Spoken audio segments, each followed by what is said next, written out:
She was standing behind a counter steaming milk when her phone buzzed. A LinkedIn notification. Someone from her graduating class had just been promoted to senior analyst at a firm she had applied to twice. She had the same degree. She had the same GPA. She was wearing an apron. She didn't rage about it. She didn't cry in the back room. She just looked at the screen for a moment, set the phone face down on the counter, and kept working. That was the moment. Quiet, specific, devastating, not because she had done something wrong, but because she was beginning to understand that she had done everything right and it still wasn't enough. Her name isn't important. What matters is what her story represents, because it isn't unusual. It's quietly common. She was the first in her family to go to college, the first one who was going to change things. Growing up, the message was everywhere, from her guidance counselor, from television, from every adult in her orbit. College was the door. It was the thing that separated the people who struggled from the people who didn't. It was the great equalizer. You go, you borrow what you have to, you get the credential, and the credential opens the door. Her parents believed this completely. They sat at the kitchen table and filled out the FAFSA together, that federal financial aid form, like they were signing a contract with the future. The loan amount printed on the paper was frightening, but they reframed it the way everyone told them to. It's not a debt, it's an investment. Before we tell the rest of her story, we want to take a quick moment to thank the sponsor who makes this channel possible, topic2video.com. Have you ever thought about making money on YouTube but didn't want to show your face? Good news, you're already watching proof it works. This video right now is faceless, no camera, no on-screen host, just a topic, a voice, a main character that represents me and visuals that keep you watching. And here's the wild part. You don't need a studio. You don't need editing skills. You don't need to write scripts. You don't need animation skills, voice acting talent, expensive software, or a single piece of equipment. You don't even need a microphone. Topic2video.com does all of it for you. Type your topic, get a finished video ready to upload straight to your channel. Voiceover, visuals, captions, thumbnail, and shorts. Your first video is free at topic2video.com. No credit card needed to start. Create the channel you've been putting off with topic2video.com today. So she went to school. She studied hard. She worked a part-time job to cover what the loans didn't. She graduated on time with a real degree from a real university, carrying about $40,000 in debt. That felt manageable. That felt like the price of admission to the life she'd been promised. And then the job market didn't show up. The applications went out by the dozens. Some came back with polite rejections. Most didn't come back at all. The entry-level jobs that were supposed to exist, the ones the brochures implied were waiting, required 3 to 5 years of experience. The internships she hadn't been able to afford during school turned out to be the invisible prerequisite nobody mentioned. Months passed. The loan statements started arriving, $400 a month. She took the barista job to cover it. She told herself it was temporary. The LinkedIn notification was not the first sign. The signs had been accumulating for months. A classmate hired at a company that had rejected her. A cousin who skipped college entirely, now working as an electrician, buying a truck with cash. A friend who had dropped out sophomore year and taught herself to code, now pulling a salary that made the $40,000 in loans feel almost surreal. Each of those moments brought the same uncomfortable question. She kept pushing it away because the answer felt like a verdict on 4 years of her life and every sacrifice her family had made. What exactly did the degree buy? It didn't buy skills. She could see that now. What she learned in the classroom had almost no direct application to any job she'd applied for. It didn't buy a network. She hadn't attended an elite school with famous alumni pulling strings for each other. It didn't buy a guarantee. It bought a credential, a piece of paper that said she had completed the process. That was when she realized the process was the product. She had paid $40,000 not to learn a skill, but to prove she could sit in rooms for 4 years and finish what she started. That was what the degree was actually certifying. Here is why that realization was not personal failure. Here is why it was almost mathematically inevitable. In 1985, a job posting for an administrative coordinator at a mid-sized company asked for a high school diploma and 2 years of experience. In 2020, the identical job, same tasks, same responsibilities, same actual work required a bachelor's degree. The job didn't change. The credential requirement did. Economists have a name for this: credential inflation. When more people have degrees, employers raise the entry bar, not because the work demands it, but because they can. The credential becomes a filter, not a qualification, and the filter keeps rising as more people clear the previous one. By the time she graduated, roughly 40% of recent college graduates in the United States were working in jobs that didn't require a degree at all, according to surveys from the Strata Education Network. Not because they were underperforming, because the jobs that were supposed to be on the other side of the credential didn't materialize at the scale the system had implied.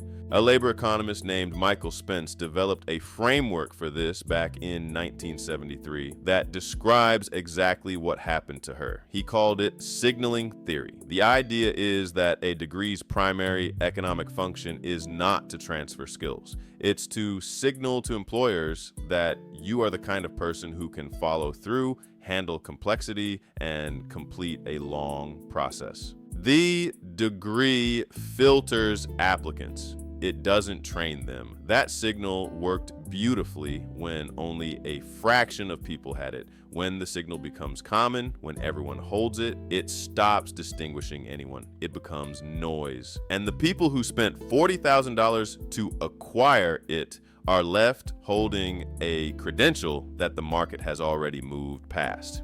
The signal might have inflated slowly and naturally on its own, but it inflated fast because of a deliberate policy choice that almost nobody remembers. In 1993, the federal government switched how student loans worked. Before that, private banks made the loans, guaranteed by the government. The banks had real skin in the game. If borrowers defaulted, banks absorbed part of the loss. That created a natural check on how much they'd lend. Banks had every reason to ask whether a borrower's chosen school and major would actually produce a salary capable of repayment. The 1993 shift moved lending directly to the federal government. The government became the lender, and the government had no such break. There was no market mechanism asking whether a $30,000 communications degree from a mid-tier school would generate enough income to justify the loan. The money flowed regardless. Colleges noticed. When you remove the market pressure on price, when students can always borrow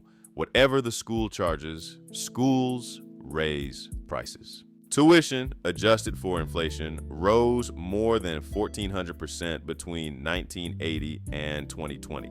Not because the education got 1,400% better, because the lending made it possible to charge 1,400% more. Universities use that revenue not to hire more faculty, but to expand administrative staff, compliance officers, marketing departments, enrollment teams, vice presidents of everything.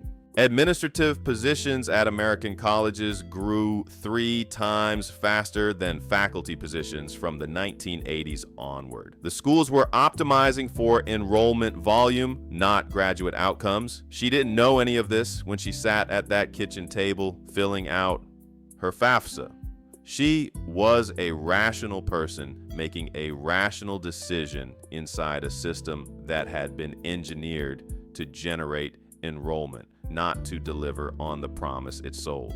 She figured it out, not in time to undo the debt. She still had $400 leaving her account every month, but in time to see the shape of what had happened to her. She had been a rational actor inside an irrational machine. Every decision she made was correct given the information she had. The guidance counselor told her college was the path. Her parents believed it. Every cultural signal confirmed it. She had no reason to question it and every reason to trust it. The machine had a different set of priorities than the ones it advertised. Colleges needed enrollment. Lenders needed borrowers. Employers needed a filter. The government needed a story about expanding opportunity. She provided all of it. She enrolled, she borrowed, she filtered, she became a data point in an opportunity narrative. What she needed, a reliable connection between effort and outcome, was the one thing nobody in the system was actually responsible for delivering. Understanding that didn't erase the debt,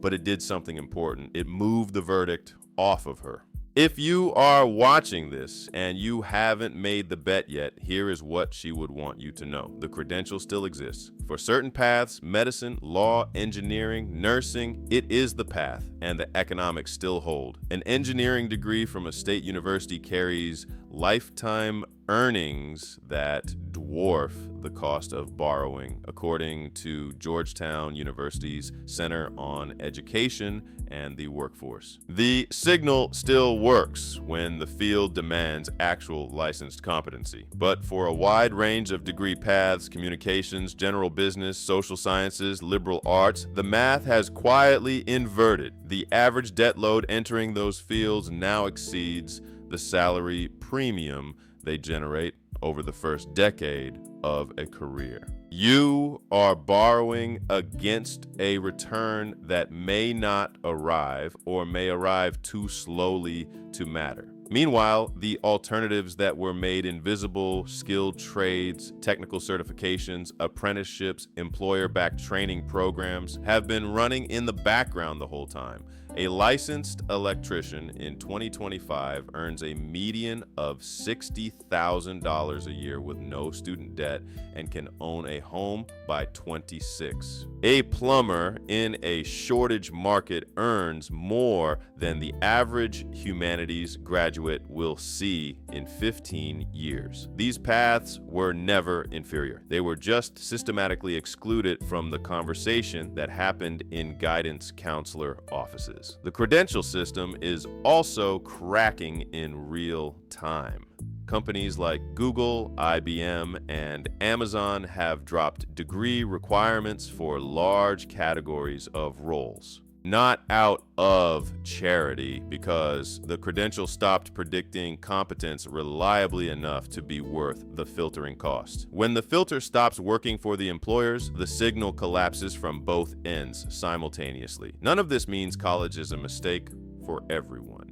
It means the question you have to ask is the one nobody asked her, not whether you should go. What specifically are you buying? What will it actually cost? And is there a more direct path to the same destination? The degree was never a skill. It was a signal. And when everyone has the signal, it stops meaning anything. That is the core of what she finally understood. Standing behind that counter on an ordinary morning, she wasn't a failure. She was proof of something. Proof that a system optimized for enrollment, not outcomes, will eventually produce exactly this. A generation of people who did everything they were told, acquired the credential they were sold, and found themselves holding a signal that the market had already outpaced. The clarity she arrived at, the hard-won, expensive clarity, is available to you right now before the bet. The credential system is not a meritocracy. It is a market. And in any market, the question is never whether the product has value. The question is whether the price you are paying is worth what you are actually getting. She knows the answer now. You don't have to learn it the same way she did.